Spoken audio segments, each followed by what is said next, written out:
Hi friends, कैसे हैं आप लोग। आप सभी का इग्नो गाइडेंस में बहुत बहुत स्वागत है। फ्रेंड्स, आज का जो वीडियो है ये आपका BSHF 101 यानी मानविकी और सामाजिक विज्ञान का है। और क्योंकि ये जो पेपर है आपके MCQ बेस्ड होते हैं, यानी कि बहुविकल्पी प्रश्न पूछे जाते हैं। तो चलिए 100 इंपॉर्टेंट क्वेश्चन ले लेते हैं जो पिछली बार एग्जाम में पूछे गए थे, ठीक है ना। और उनमें से यदि आप पे 40 क्वेश्चन से 50 क्वेश्चन भी तैयार कर लेते तो 100% एग्जाम आप निकाल लेंगे। तो फिर चलिए आइए देख लेते हैं 100 MCQ और भी वीडियो हम आपके लिए आगे लेके आएंगे। लेकिन अभी क्या करना है, आपको पता है कि वीडियो को लाइक करना है, शेयर करना है और चैनल को सब्सक्राइब नहीं किया है सब्सक्राइब कर लीजिए। क्योंकि जो आप चैनल को सब्सक्राइब कर लेंगे, सब्सक्राइब करने के बाद एक कारण और करना है काम, जो आपका बेल आइकन होता है उसको जरूर आप टच कर दीजिएगा, ताकि जो भी वीडियो डालूं उसका नोटिफिकेशन आपको तुरंत मिल जाए, ठीक है। चलिए फिर देख लेते हैं इंपॉर्टेंट MCQ आपके BSHF 101 से, जो अब आएंगे MCQ बेस्ड पे। तो फ्रेंड्स चलिए यहाँ पे हम ले लेते हैं अपना पहला क्वेश्चन। हमारा पहला क्वेश्चन है कि पूर्व औपनिवेशिक काल में भारत में निम्न थे। पूर्व औपनिवेशिक काल में भारत में क्या निम्न में थे? स्थिर अर्थव्यवस्था थी, समृद्ध हस्तकला थी, आत्मनिर्भर कृषि थी या उपयुक्त सभी। पूर्व औपनिवेशिक काल, क्वेश्चन को थोड़ा समझिएगा, ठीक है ना। तो देखिए, पूर्व औपनिवेशिक काल में स्थिर अर्थव्यवस्था भी थी, समृद्ध हस्तकला भी थी और आत्मनिर्भर कृषि भी थी। तो इसका जो राइट आंसर है वो क्या हो जाएगा? इसका जो राइट आंसर है वो हो जाएगा आपका 4, यानी उपयुक्त सभी, ठीक है ना। क्वेश्चन भी याद रखिएगा, औपनिवेशिक काल नहीं, पूर्व औपनिवेशिक काल की बात यहाँ पे चल रही है, ठीक है। ओके, हम अगला क्वेश्चन देख लेते हैं कि बहुत से पश्चिमी लेखकों के अनुसार ब्रिटिश शासन ने भारत को दिया। जो पश्चिमी यहाँ पे राइटर आए हैं, लेखक, उन्होंने कहा कि जो ब्रिटिश शासन थे उन्होंने भारत को दिया था, तो क्या दिया? बड़े पैमाने पर उद्योग दिए, समृद्ध व्यापार दिया, राजनीतिक स्थिरता दी या उपयुक्त सभी दिया। इनमें से क्या दिया था ब्रिटिश शासन ने भारत को, जो पश्चिमी लेखक बताते हैं?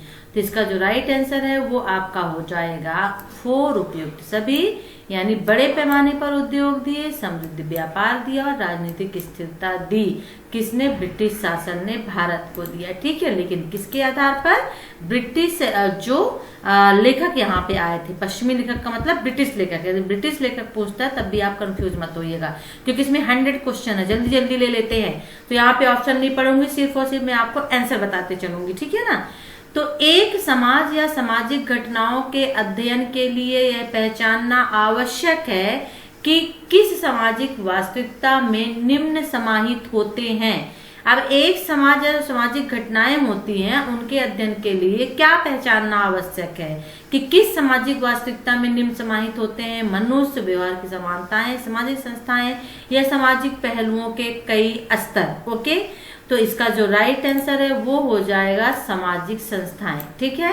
क्योंकि एक समाज या सामाजिक घटनाओं के अध्ययन के लिए सबसे जो इम्पोर्टेंट होता है वो होता है सामाजिक संस्थाएं, राइट। प्राचीन पाषाण काल में मानव पूरी तरह से निर्भर थे। जो मानव थे वो पूरी तरह से किस पर निर्भर थे, ये आपको बताना है। फसल जिसका उत्पादन उन्होंने किया, जंगलों से अन्न इकट्ठा करने पर, या शिकार करना, मछली पकड़ना और इकट्ठा करना, या फिर रसोई बगीचे यानी किचन गार्डन में अन्न उगाने पर सबसे ज्यादा मानव किस पे निर्भर थे, और वो भी किस काल में आपको बताना है? तो प्राचीन पाषाण काल में। वेरी वेरी इंपॉर्टेंट सभी क्वेश्चंस आपके, आप कह सकते हैं कि जो पिछली बार एग्जाम से तो उसके और क्वेश्चन पेपर ये है, ठीक है। तो इसका 4 का राइट आंसर हो जाएगा 3, शिकार करना, मछली पकड़ना और इकट्ठा करना। ये सभी चीजें जो है प्राचीन पाषाण काल में मानव करते थे, उसी पे वो डिपेंड होते थे। ओके, अगला क्वेश्चन ले लेते हैं। 5 नंबर का क्वेश्चन है कि सुनीर एवं अक्कड़ किस काल के 2 शहरी केंद्र थे? सुनीर एवं अक्कड़ जो है शहरी केंद्र थे, आपको काल बताना है किस काल के थे। तो राइट आंसर हो जाएगा 4, कांस्य युग के। ओके, मानव अलग है और जानवरों से विशिष्ट है, क्योंकि मानव अलग है और जानवरों से विशिष्ट है क्योंकि, इसका रीजन आपको बताना है क्यों।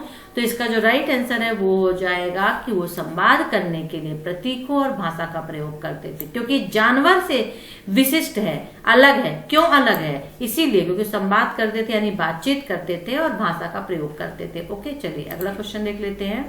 चलिए अगला क्वेश्चन, शब्द पुनर्जागरण का अर्थ होता है। वेरी वेरी इंपॉर्टेंट और इजी ये क्वेश्चन है कि शब्द जो पुनर्जागरण है उसका क्या अर्थ होता है। तो देखिए पुनर्जागरण का अर्थ होता है पुनर्जन्म। ठीक है, बोलते हैं ना पुनर्जागरण हो गया, नहीं पुनर्जन्म हो गया, फिर से जगना यानी पुनर्जन्म।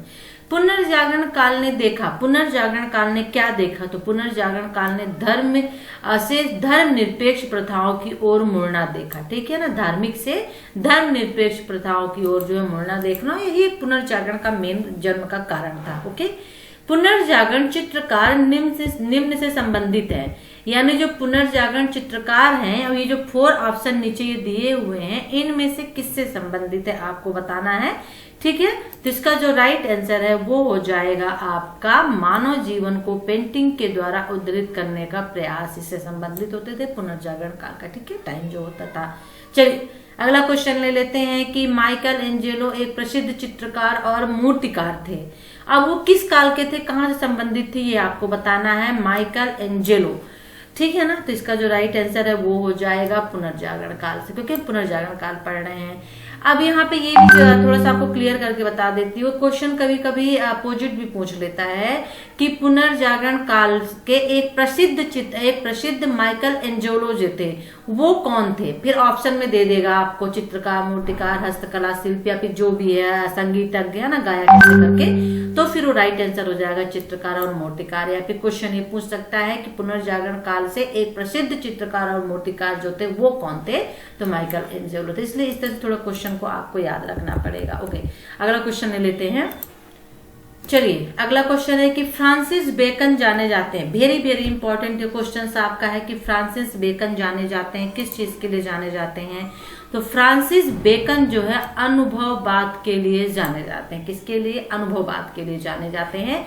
कॉपरनिकस के अनुसार, कॉपरनिकस ने क्या कहा था, यहाँ पे है कि पृथ्वी सूर्य के चारों ओर घूमती है, या सूर्य आकाशगंगा का केंद्र था, या फिर सूर्य और चंद्रमा पृथ्वी के चारों परिक्रमण करते हैं, या गुरुत्व खिंचाव आकाशीय तत्वों को उनके मार्ग में रखता है। कॉपरनिकस ने क्या कहा था, देखिए कॉपरनिकस ने कहा था कि सूर्य आकाश गंगा का केंद्र था। ओके, क्या है, सूर्य जो है वो आकाश गंगा का केंद्र था। जल्दी जल्दी क्वेश्चन लेते हैं। ओके, 1866 में बंगाल और ओडिशा में अकाल के प्रमुख कारणों में से एक था।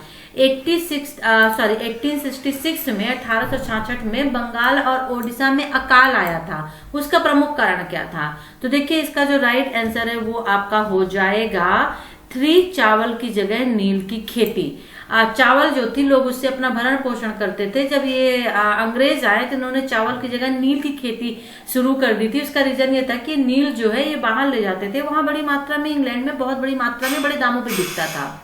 इसलिए चावल की जगह नील की खेती जब करने लगे तो वहां के लोगों को पैसे भी उतने नहीं मिल पाते थे, और साथ ही साथ में भरण पोषण का जो मेन एक चीज था वो भी बंद हो गया था। ओके, तो क्वेश्चन ये भी पूछ सकता है। ओके, क्वेश्चन थोड़ा सा ईयर में भी पूछ सकता है या आपसे स्टेट के में पूछ सकता है, तो इस चीज को थोड़ा माइंड में रखिएगा कि बंगाल और ओडिशा में हुआ था। ठीक है, अगला क्वेश्चन, पूर्ण सार्वजनिक सभा स्थापित हुई थी। पूर्ण सार्वजनिक सभा जो है कब किसके द्वारा स्थापित की गई थी, वेरी वेरी इंपॉर्टेंट क्वेश्चन आपका ये बनता है। तो देखिए राइट आंसर होगा एमजी रनाडे द्वारा। ठीक है, किसके द्वारा, एमजी रनाडे द्वारा पूर्ण सार्वजनिक सभा की स्थापना की गई थी, या फिर एमजी रनाडे द्वारा किसकी स्थापना की गई थी, ये भी क्वेश्चन बन सकता है। तो पूर्ण सार्वजनिक सभा की। ओके, इसीलिए मैं आपको दोनों तरह के क्वेश्चंस बता देती हूँ। चलिए, भारतीय राष्ट्रीय कांग्रेस की स्थापना हुई थी निम्न में से भारतीय राष्ट्रीय कांग्रेस की स्थापना कब हुई थी, तो इसका राइट आंसर हो जाएगा 1885 में। डरफिन वायरास ने कांग्रेस नेताओं को कहा था, जो डरफिन वायसराय है उन्होंने कांग्रेस नेताओं को क्या कहा था, तो उन्होंने कहा था गैर वफादार बाबू। ओके, गैर वफादार बाबू किस ने कहा था कांग्रेस नेताओं को, तो डरफिन वायसराय ने कहा था। स्वदेशी आंदोलन का लक्ष्य था, स्वदेशी आंदोलन का लक्ष्य क्या था ये हम सभी को पता है। देखिए स्वदेशी आंदोलन का जो लक्ष्य था वो था आपका स्वशासन। ठीक है ना, क्या प्राप्त करना, स्वशासन प्राप्त करना। ओके, 18 नंबर का क्वेश्चन ले लेती हूँ कि निम्नलिखित में से किसने कहा था कि स्वराज मेरा जन्म सिद्ध अधिकार है और मैं इसे लेकर रहूंगा। वेरी इजी क्वेश्चन है। देखिए बाल गंगाधर तिलक ने कहा था। नेक्स्ट क्वेश्चन, बंगाल का विभाजन किस वर्ष में हुआ था? देखिए बंगाल का विभाजन जो है 1905 में हुआ था, ठीक है ना। एनी बेसेंट और वीजी तिलक ने निम्न में से क्या आरंभ किया था? तो इन दोनों ने जो है होम रूल लीग जो था उसको प्रारंभ किया था। कभी कभी क्वेश्चन ये पूछ लेता है कि होम रूल लीग जो है उसकी स्थापना किसने की थी? तो एनी बेसेंट और वीजी तिलक ने की थी। हालांकि जनरली नाम जो है एनी बेसेंट का आता है, ओके, होम रूल लीग के लिए। भारत में गांधी का आगमन कब हुआ था? तो इसका जो आंसर है वो हो जाएगा 1915 में। जनरल डायर के अधीन सेना ने शांति पूर्वक इकट्ठे लोगों पर गोली चलाई थी। वेरी फेमस, बहुत वेरी इंपॉर्टेंट क्वेश्चन आपका है। तो देखिए जलियांवाला बाग में, ठीक है ना, किसमें? जलियांवाला बाग में किसने गोली चलाई थी? जनरल डायर ने। ये भी क्वेश्चन पूछ सकता है। खिलाफत आंदोलन का उद्देश्य था, खिलाफत आंदोलन का उद्देश्य क्या था? तो देखिए तुर्की के खलीफा की पुनः स्थापना करना जो था खिलाफत आंदोलन का मेन उद्देश्य था, ओके। और साथ ही साथ में असहयोग आंदोलन निम्न कारण से समाप्त हुआ था। किस वजह से असहयोग आंदोलन जो शुरू किया गया था उसको समाप्त कर दिया गया था? तो इसका रीजन था चौरी चौरा जो था वहां पे हिंसक घटना, जो एक कोतवाली थी और वहां पे बहुत से जो 9 से 10 लोगों को जो है मार दिया गया था। इसलिए गांधी जी से बहुत दुखित हुए थे और इसलिए उन्होंने असहयोग आंदोलन जो शुरू किया था उसको समाप्त कर दिया था, ठीक है ना। ओके, ब्रिटिश से लड़ने के लिए भगत सिंह, चंद्रशेखर आजाद और राजगुरु ने निम्नलिखित में से क्या अपनाया था? वेरी इंपॉर्टेंट क्वेश्चन आपके लिए बन सकता है। तो इसका राइट आंसर हो जाएगा क्रांतिकारी युक्त उन्होंने अपनाया था, इसलिए इनको क्रांतिकारी के रूप में जाना भी जाता है, ठीक है ना। अखिल भारतीय किसान सभा का गठन किस वर्ष किया गया था? तो अखिल भारतीय किसान सभा का गठन 1936 में किया गया था। सविनय अवज्ञा और भारत छोड़ो के बड़े आंदोलनों का नेतृत्व निम्नलिखित में से किसने किया था? वेरी वेरी इंपॉर्टेंट क्वेश्चन आपका बन सकता है। तो गांधी जी ने किया था, याद रखिएगा। सविनय अवज्ञा आंदोलन, भारत छोड़ो आंदोलन जो था, बड़े बड़े जो आंदोलन थे उनका नेतृत्व गांधी जी ने किया था, ओके। अगला हम क्वेश्चन ले लेते हैं। पीडीएफ थोड़ी सी आपकी डला रही है। जाति निम्नलिखित सामाजिक पदों में से किसका एक उदाहरण है? सामाजिक पदों में से किसका एक उदाहरण है? जाति आपको बताना है। तो राइट आंसर हो जाएगा वंशानुगत प्रतिष्ठा का। जनरली जाति को वंशानुगत ही मिलती है हमें और प्रतिष्ठा का एक रूप माना जाता है जाति को, ठीक है, इससे आप याद रखिएगा। किंग्सली डेविस और विल्बर्ट मूरे निम्नलिखित में से किस उपागम से संबंधित थे? तो इसका राइट आंसर हो जाएगा कार्यात्मक उपागम से संबंधित थे, ठीक है ना। अगला क्वेश्चन ले लेते हैं कि विस्तृत परिवार बनता है। विस्तृत परिवार किससे बनता है? देखिए 2 से ज्यादा पीढ़ी से विस्तृत परिवार बनता है। विस्तृत यानी विस्तार करना, जब 2 से ज्यादा कोई चीज हो जाती है तो बहुवचन में होती है और उसका विस्तार हो जाता है। इस तरह से माइंड में रख लीजिएगा। किसी संस्कृत के तौर तरीकों को सीखने को कहा जाता है? तो देखिए यहाँ पे एसिमिलेशन, जो एसिमिलेशन होता है उसको संस्कृत के तौर तरीकों को सीखने को कहा जाता है, ठीक है ना। निम्नलिखित में से कौन सा नियम किसी समूह के भीतर विवाह तय करता है? देखिए तो इसका राइट आंसर हो जाएगा बहिर्विवाह, ठीक है। नियम समूह के भीतर विवाह तय करता है। ओके, मुझे जो इसका आंसर है थोड़ा सा कंफ्यूजिंग लग रहा है। कौन सा नियम किसी समूह के भीतर विवाह तय करता है? बहिर्विवाह का मतलब तो बाहर होता है, बट आंसर यहाँ पे यही दिखा रहा है। प्लीज आप इसको कमेंट्स करके बताइएगा, ठीक है ना। चलिए अगला क्वेश्चन लेते हैं कि शिकार और सभा समाज के लक्षण है। तो शिकार और सभा समाज के लक्षण क्या है? देखिए तो इसका जो राइट आंसर है वो हो जाएगा आम सहमति और सामुदायिक भागीदारी का एक बड़ा स्तर जो होता है वो शिकार और सभा समाज के लक्षण होते हैं। बागवानी अर्थव्यवस्था निम्न में से किस पर आधारित है? बागवानी अर्थव्यवस्था, देखिए इसका राइट आंसर जो है वो हो जाएगा छोटे पैमाने पर फसलों की खेती करना, ये बागवानी अर्थव्यवस्था कहलाती है, ठीक है। ऐसी जगह जहां पर मजदूर इकट्ठा हो सके और मशीनरी पर काम कर पाए उसको क्या कहते हैं? जहां पे इकट्ठा मजदूर मशीनरी पर काम करते हैं तो उसको कारखाना कहते हैं, जहां पे इकट्ठे हो। ओके, निम्नलिखित में से किसी 3 प्रकार के प्राधिकारों की पहचान की है? तो देखिए यहाँ पे मैक्स वेबर है जो उनका नाम आएगा, ठीक है ना, जिन्होंने 3 प्रकार के प्राधिकारों की पहचान की है। और elementary forms of the religious life किसने लिखी थी? ये आपको यहाँ पे बताना है। तो इसका जो राइट आंसर है वो हो जाएगा एमिल दुर्कीम, ठीक है ना, एमिल दुर्कीम ने की थी। अगला क्वेश्चन है कि प्रशासनिक दृष्टिकोण के अनुसार अल्पसंख्यक समूह को परिभाषित करने का आधार क्या है? प्रशासनिक दृष्टिकोण के अनुसार अल्पसंख्यक समूह को कैसे परिभाषित करेंगे? तो इसका राइट आंसर हो जाएगा धर्म के आधार पर भेदभाव। Okay, 1 second. क्वेश्चन कह रहा है कि प्रशासनिक दृष्टिकोण के अनुसार अल्पसंख्यक समूह को परिभाषित करने का आधार क्या है? हाँ, जनरली धर्म के आधार पर जो होता है वो भेदभाव किया जाता है, ठीक है ना, वही परिभाषा होती है। 1953 में निम्नलिखित में से किसने ओबीसी के मापदंड की पहचान और सूची तैयार की थी? ओबीसी के मापदंड की, तो राइट आंसर हो जाएगा काका कालेलकर आयोग ने।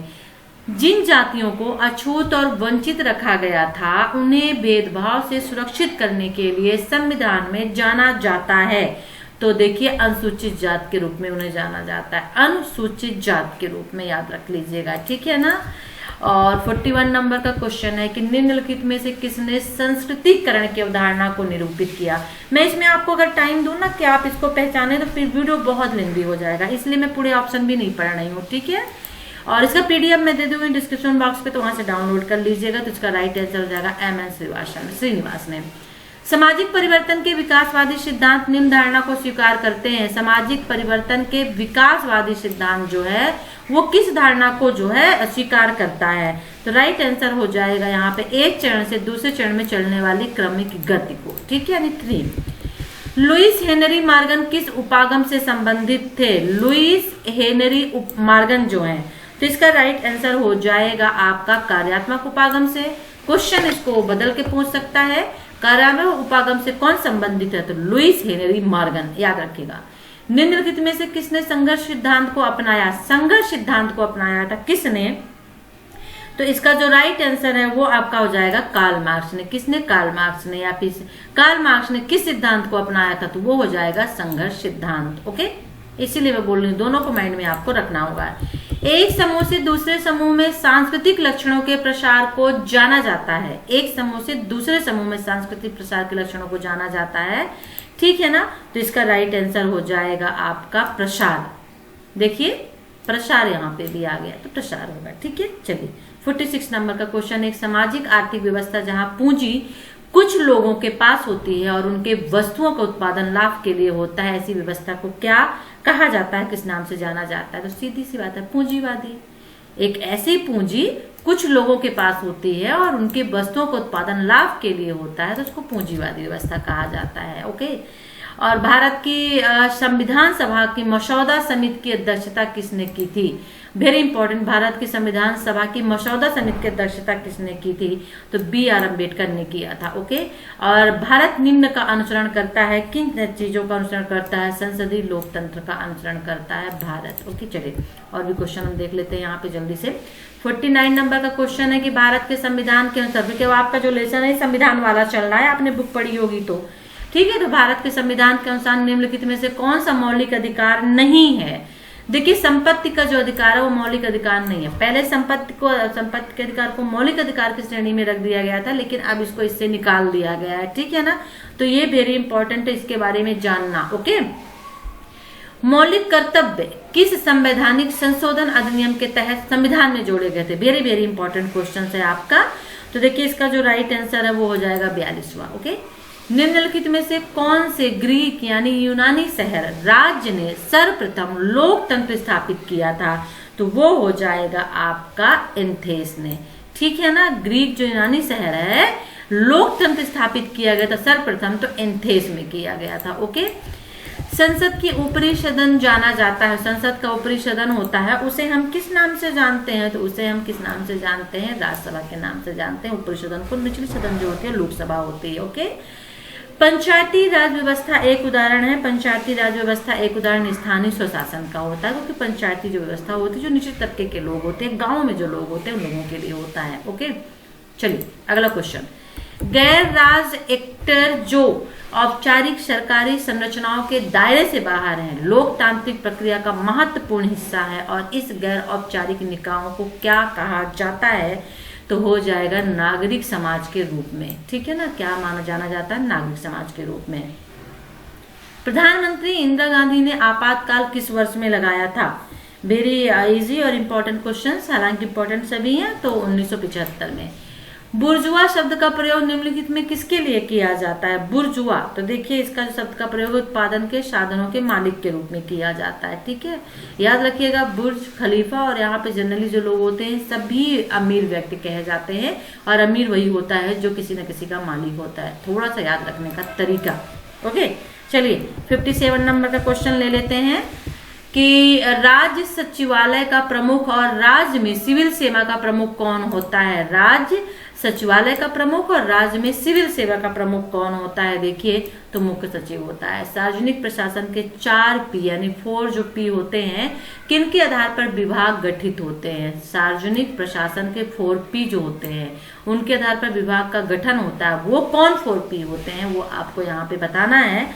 तो इसका राइट आंसर हो जाएगा ये प्रक्रिया, नीति, कर्मी और जनता। ओके, यानी कि प्रोसेस हो गया, पॉलिसी हो गई, और यहाँ पे जनता यानी पीपल्स हो जाएंगे, और कर्मी का मतलब हो जाएगा यहाँ पे काम करने वाले जो वर्कर होते। थोड़ा सा यहाँ पे भी माइंड में याद नहीं आ रहा है, आपको याद आ रहा है तो आप बता दीजिएगा।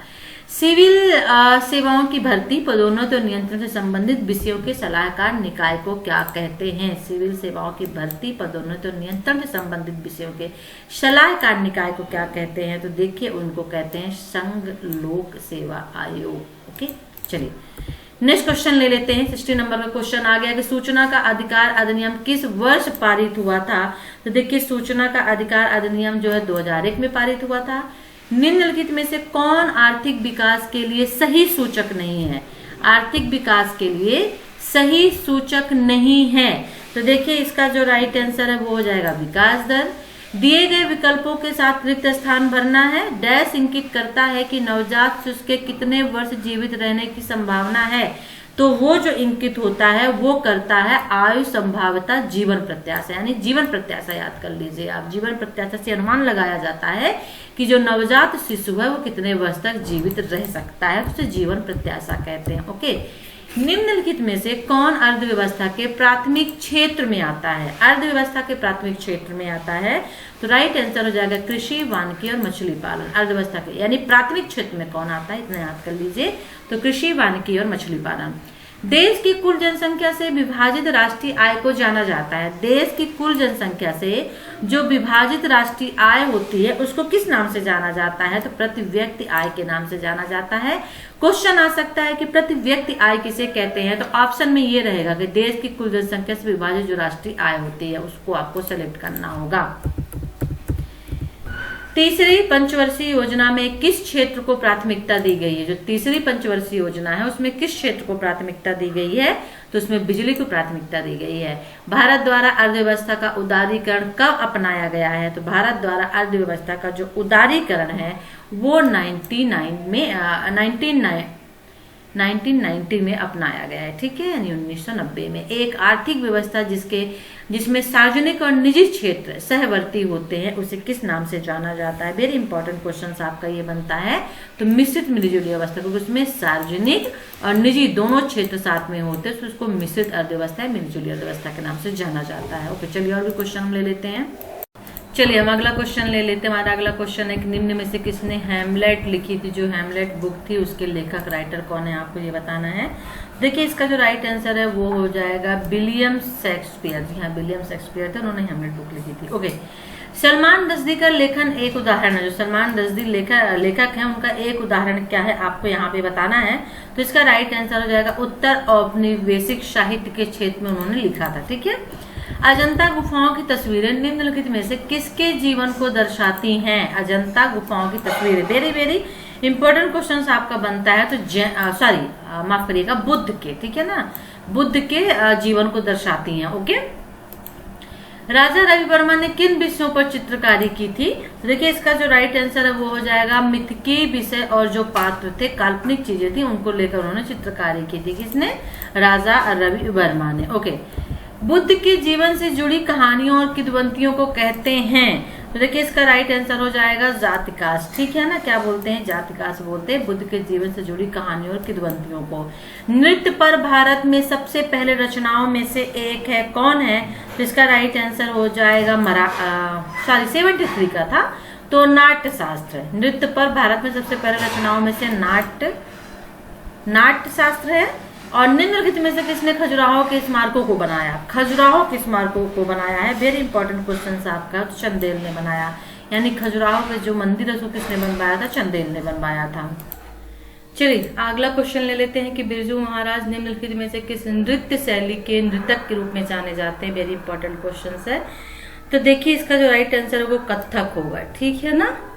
कौन है? कथक होगा, कथक के लिए वो जाने जाते हैं। अगला क्वेश्चन, दक्षिण भारत के किस क्षेत्र में कथकली प्रसिद्ध है? देखिए कथकली जो है दक्षिण भारत के किस क्षेत्र में प्रसिद्ध है आपको ये बताना है। तो देखिए इसका जो राइट आंसर है वो होगा केरल में कथकली की जाती है, ठीक है। अभिज्ञान शकुंतलम किस नाट्यकार द्वारा लिखी गई है? अभिज्ञान शकुंतलम तो ये देखिए इसका राइट आंसर कालिदास हो जाएगा। और काफी पिलु मांड निम्न के उदाहरण हैं। काफी पिलु और मांड जो हैं तो ये राग के उदाहरण हैं, ओके। रुक्मणी देवी इनमें से किस नृत्य शैली से जुड़ी हैं? रुक्मणी देवी किस नृत्य शैली से जुड़ी हैं? तो भरतनाट्यम से जुड़ी हुई है, ठीक है। किससे जुड़ी हुई है? भरतनाट्यम से जुड़ी हुई है। अगला क्वेश्चन ले लेते हैं कि निम्नलिखित में से किस चित्रकार ने यूरोपीय और भारतीय तत्वों को एक साथ जोड़ा था? तो राइट आंसर हो जाएगा अमृता शेरगिल ने, ठीक है, अमृता शेरगिल ने। ख्वाजा अब्दुस शमद, ख्वाजा अब्दुस शमद निम्न में से किसके संरक्षण में थे? तो राइट आंसर हो जाएगा हुमायूं के संरक्षण में थे। नाट्य का एक रूप जिसमें हास्य, व्यंग और उपहास के माध्यम से आलोचना की जाती है उसे जाना जाता है। नाट्य का एक रूप जो है जिसमें हास्य, व्यंग और उपहास के माध्यम से आलोचना की जाती है तो उसे जाना जाता है हास्य व्यंग, ठीक है ना। किसमें? हास्य व्यंग के रूप में जाना जाता है, ओके। संयुक्त राष्ट्र द्वारा कौन से वर्ष में मानवाधिकार के सार्वभौमिक घोषणा को स्वीकृत किया गया था? संयुक्त राष्ट्र द्वारा कौन से वर्ष में मानवाधिकार की सार्वभौमिक घोषणा को स्वीकृत किया गया था? तो देखिए 1950 में, ठीक है ना। कब? 1950 में, ओके। अगला क्वेश्चन, स्वास्थ्य सुरक्षा का अर्थ है। स्वास्थ्य सुरक्षा का क्या अर्थ है? तो देखिए जो स्वास्थ्य सुरक्षा का अर्थ है वो हो जाएगा आपका रोगों से एक चीज यहाँ पे शायद आंसर जो है वो गलत हो गया है। यहाँ पे संयुक्त राष्ट्र द्वारा कौन से वर्ष में मानवाधिकार की सार्वभौमिक घोषणा को जो है स्वीकृत किया गया है? तो इसका जो राइट आंसर है वो हो जाएगा 1948 में, 1948 में, ठीक है ना। और स्वास्थ्य सुरक्षा का जो अर्थ है वो हो जाएगा रोगों से कम जोखिम और उच्च और उचित स्वास्थ्य सेवाएं जो है स्वास्थ्य सुरक्षा कहलाती हैं, ओके।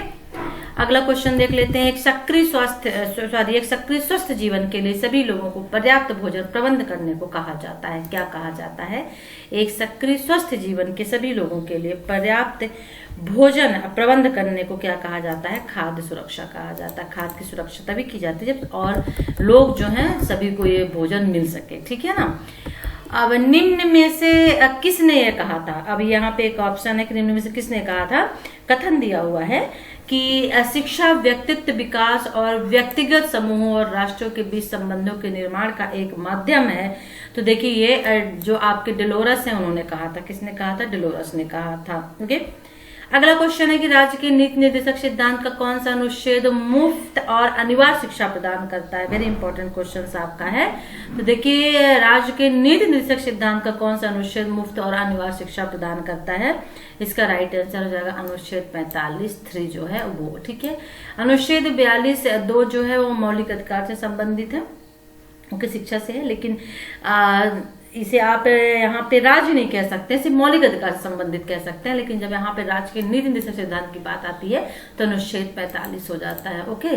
चलिए अगला क्वेश्चन हम देख लेते हैं कि निम्न में से किसने कहा था कि लोकतंत्र शिक्षा के बिना अकल्पनीय है? लोकतंत्र शिक्षा के बिना अकल्पनीय है। तो राइट आंसर हो जाएगा जॉन डुई। राष्ट्रीय समीक्षा समिति जो 1978 में गठित की गई थी ने अपनी रिपोर्ट जिसका शीर्षक करना सीखना यानी लर्निंग टू डू था, शिक्षा के 2 बड़े घटकों का सुझाव देता है। वे 2 घटक कौन है आपको बताना है। तो देखिए इसका जो राइट आंसर है वो हो जाएगा समान और विशिष्ट शिक्षा। वेरी इंपॉर्टेंट है। राष्ट्रीय समीक्षा समिति का गठन कब हुआ ये याद रखिएगा 1978 में, ठीक है। ये भी क्वेश्चन पूछ सकता है सिंगल। और राष्ट्रीय समीक्षा समिति ने अपनी क्या रिपोर्ट दी थी, एक भी क्वेश्चन अगर पूछ दे शिक्षा के संबंध में तो करना सीखना यानी लर्निंग टू डू इसने दी थी, जिसमें समान और विशिष्ट 2 सुझाव उसने दिए थे, ओके। तो इस तरह के भी क्वेश्चन पूछे जाते हैं। निम्न में से किसने धार्मिक मोक्ष पाने के लिए चर्च से अधिक व्यक्ति की भूमिका पर जोर दिया? धार्मिक मोक्ष पाने के लिए चर्च से अधिक व्यक्ति की भूमिका पर जोर दिया था? इसका राइट ऑप्शन जो हो जाएगा पोप जॉन पॉल ने। ओके, चलिए और भी क्वेश्चन हम देख लेते हैं। अगला क्वेश्चन ले लेते हैं कि शहरी बस्तियां किस काल के दौरान उभरी थी? देखिए राइट आंसर हो जाएगा तांबा युग के दौरान। ठीक है, तांबा युग जो था। जीवन जीने का तरीका, कला, सोच के तरीके, नियम और कानून जिसके द्वारा समाज चलता है उसे क्या कहते हैं? ओके, राइट आंसर हो जाएगा समाजीकरण। अच्छा, समाजीकरण क्यों होगा? क्योंकि जीवन जीने का जो तरीका होता है, जब उसमें कला, संस्कृत आ जाती है, नियम कानून आ जाते हैं, मूल्य आ जाते हैं, ये सभी चीजें समाजीकरण कहलाती हैं। ठीक है ना? ओके, अगला क्वेश्चन हम देख लेते हैं कि 14वीं और 16वीं शताब्दी के दौरान यूरोप में कला और साहित्य का पुनरुत्थान और सामाजिक जागृति को जाना जाता है। 14वीं और 16वीं शताब्दी के दौरान यूरोप में कला और साहित्य जो पुनरुत्थान हुआ था और जो सामाजिक जागृत हुए थे उनको जाना जाता है, किस नाम से जाना जाता है? वेरी इंपॉर्टेंट क्वेश्चन बन सकता है आपका पुनर्जागरण काल से। ठीक है, इटली के शहर जेनेवा, वेनिस और पीसा निम्न में से किसके द्वारा नियंत्रित थे? राइट आंसर हो जाएगा व्यापारियों के द्वारा। व्यापारी केंद्र कहलाए जाते थे। ओके, आपका जो जेनेवा है, वेनिस है और पीसा जो है व्यापारी केंद्र कहलाए जाते थे। पुनर्जागरण काल में एक ऐसी सोच जिसने मानवीय मूल और प्रतिष्ठा को बल दिया उसे जाना जाता है, तो उसे जाना जाता है मानवतावाद। ठीक है, पुनर्जागरण काल में 1492 में कौन पूर्व की तरफ रवाना हुआ और अमेरिका पहुंचा? तो वेरी इंपॉर्टेंट और बहुत ही जो क्वेश्चन है वो आपका इजी है, वो है आपका क्रिस्टोफर कोलंबस, जिसे हम कोलंबस जानते हैं। तो 1492 में, याद रखिएगा, ये सन भी पूछ सकता है। ओके, अमेरिका की खोज की। अमेरिका की खोज किसने की थी? हो सकता है इस बार क्वेश्चन इस तरह से पूछा, अगली बार क्वेश्चन जो है मतलब इस टाइम जो क्वेश्चन है पूछ दे कि अमेरिका की खोज किसने की थी, तो कोलंबस ने की थी। गन्ने की खेती मुख्यतः इनके द्वारा होती है। गन्ने की खेती मुख्यतः किनके द्वारा होती है? थोड़ी सी पीडीएफ यहाँ पे डल हो गई है, जिसका राइट आंसर हो जाएगा अफ्रीका से लाए गए दासों के द्वारा गन्ने की खेती होती थी, क्योंकि आप पुराने टाइम की चीजें पढ़ रहे हैं। एक समाज जो सूचना प्रौद्योगिकी और प्रसंस्करण के इस्तेमाल से पहचानी जाती है उसे क्या कहते हैं? तो देखिए उसे औद्योगिक के उपरांत समाज कहते हैं। और 99 नंबर का क्वेश्चन ले लेते हैं कि एक नियम या कंपनी जो बहुत से देशों में संचालित होते हैं उसे कहते हैं, उसे क्या कहते हैं? तो देखिए उसे वैश्विक निगमन कहते हैं। और लास्ट क्वेश्चन हम ले लेते हैं 100 नंबर का, रियो द जेनेरियो में किस वर्ष वैश्विक शिखर सम्मेलन हुआ था? वेरी वेरी इंपॉर्टेंट क्वेश्चन आपका है, तो राइट आंसर हो जाएगा 1992 में। तो फ्रेंड्स, ये था आपका वीडियो जिसमें हमने लिए वेरी इंपॉर्टेंट 100 आपके एमसीक्यू क्वेश्चंस जो पिछली बार की परीक्षाओं में पूछे जा चुके हैं। अगर आप इसे पढ़ लेंगे तो 100% पासिंग मार्क्स आप पा जाएंगे। तो वीडियो को लाइक करिए, शेयर करिए और टेलीग्राम ग्रुप से जुड़ जाइए। टेलीग्राम ग्रुप पे जो है ना मैं पीडीएफ दे दूंगी, ठीक है ना? डिस्क्रिप्शन में थोड़ी प्रॉब्लम होती है तो मैं टेलीग्राम पे दे दूंगी। ओके, चलिए फिर नेक्स्ट वीडियो में इन्फॉर्मेशन के साथ हम आपसे फिर मिलते हैं, जिसके आंसर आपको लगता है थोड़ा सा कि गलत है, डाउट है, तो आप कमेंट्स करके बता सकते हैं। Okay, take care, bye.